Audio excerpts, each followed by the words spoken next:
Assalamualaikum warahmatullahi wabarakatuh. Bismillahirrahmanirrahim. Alhamdulillahirrabbilalamin. Wassalatu wassalamu ala ashrafil anbiya wal mursalin wa ala alihi wa sahbihi ajmain. Amma ba'du. Di kesempatan kali ini, saya Mawada Warahmarustan dari kelas 10 MIPA 8 akan membawakan ceramah agama mengenai mengapa menuntut ilmu menjadi suatu kewajiban bagi setiap muslim. Kaum muslimin dan muslimat rahimakumullah. Rasulullah Shallallahu Alaihi Wasallam menjadikan kegiatan menuntut ilmu dan pengetahuan sebagai kewajiban yang fardu ain bagi setiap muslim, baik laki-laki maupun perempuan, terhadap hal-hal yang membuat seorang muslim menjadi lurus akidahnya, berpahala ibadahnya, akal dan muamalahnya menjadi sah, dan hal-hal yang dibutuhkannya dari yang dilakukannya hingga digunakannya untuk menegakkan urusan-urusan agamanya. Mengapa menuntut ilmu menjadi suatu kewajiban bagi setiap muslim? Karena ilmu merupakan makanan pokok bagi jiwa, yang karenanya jiwa akan menjadi hidup dan jasad akan memiliki adab. Yang kedua, karena ilmu merupakan penghulunya amal, sehingga tidak satu amalan pun yang dilakukan tanpa didasari dengan ilmu. Mu'adz bin Jabal radhiyallahu anhu berkata, "Hendaklah kalian menuntut ilmu karena mempelajarinya semata karena Allah membuat orang takut kepada Allah, mengkajinya adalah ibadah, mendiskusikannya adalah tasbih, dan pergi mencarinya adalah jihad."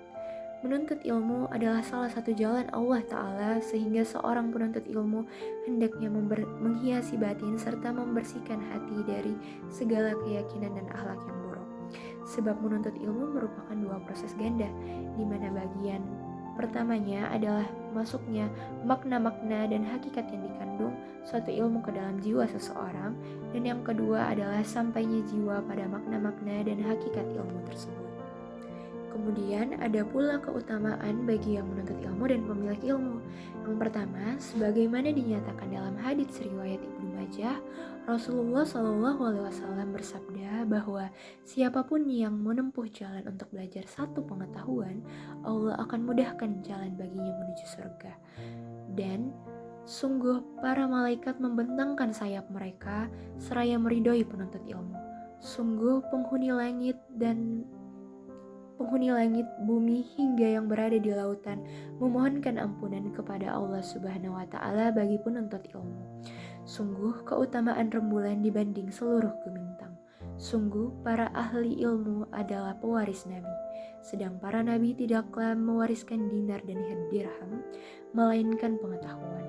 Maka siapa yang dapat mengambilnya, sungguh ia telah meraih keuntungan berlimpah. Yang kedua, orang yang berilmu akan Allah angkat derajatnya. Dalam Quran Surah Al-Ma'idah ayat 4, mereka bertanya kepadamu Muhammad, apakah yang dihalalkan bagi mereka? Katakanlah, yang dihalalkan bagimu adalah makanan yang baik-baik dan buruan yang ditangkap berburu, yang kamu latih menurut apa yang telah Allah ajarkan kepadamu.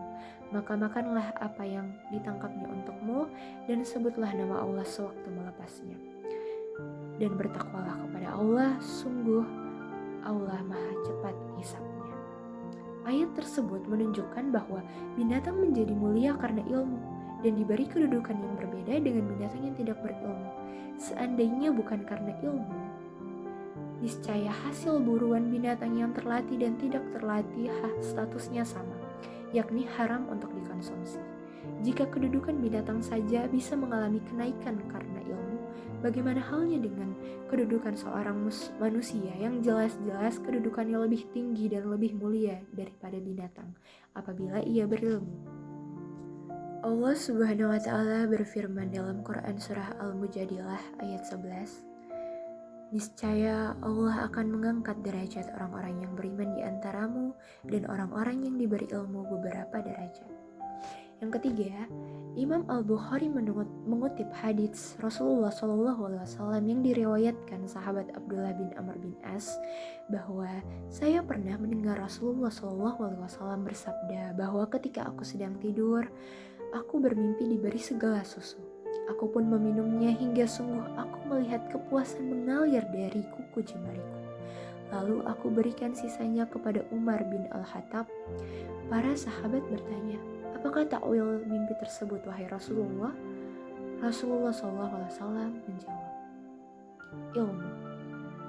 Hadits ini menjelaskan keutamaan menuntut ilmu yang terlukis layaknya manfaat air susu.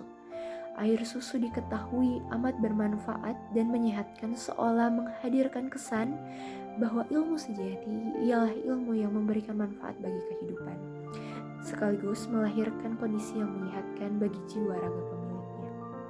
Yang keempat, Ka'ab al-Ahbar berkata, penuntut ilmu adalah mujahid yang pergi siang petang hari di jalan Allah Ta'ala, sehingga disebutkan dari sebagian sahabat, barang siapa didatangi kematian pada saat menuntut ilmu, maka ia meninggal dalam keadaan syahid. Yang kelima, disebutkan dalam hadits riwayat Muslim, Rasulullah SAW bersabda, apabila manusia meninggal dunia, maka terputuslah amalnya, kecuali 3, yaitu sedekah jariah, ilmu yang bermanfaat, dan anak soleh yang mendoakan orang tuanya. Bagaimana pula ilmu menjadi bermanfaat? Falsafah ilmu dalam Islam terbagi menjadi 3 bagian, yakni mempelajari, mengamalkan, dan mengajarkannya kepada orang dengan ikhlas, sehingga itu bermanfaat bagi orang yang diajari. Dengan demikian, ilmu yang dituntut menjadi amalan yang tidak ikut terputus bersama nafasnya. Bumi, samudranya ilmu.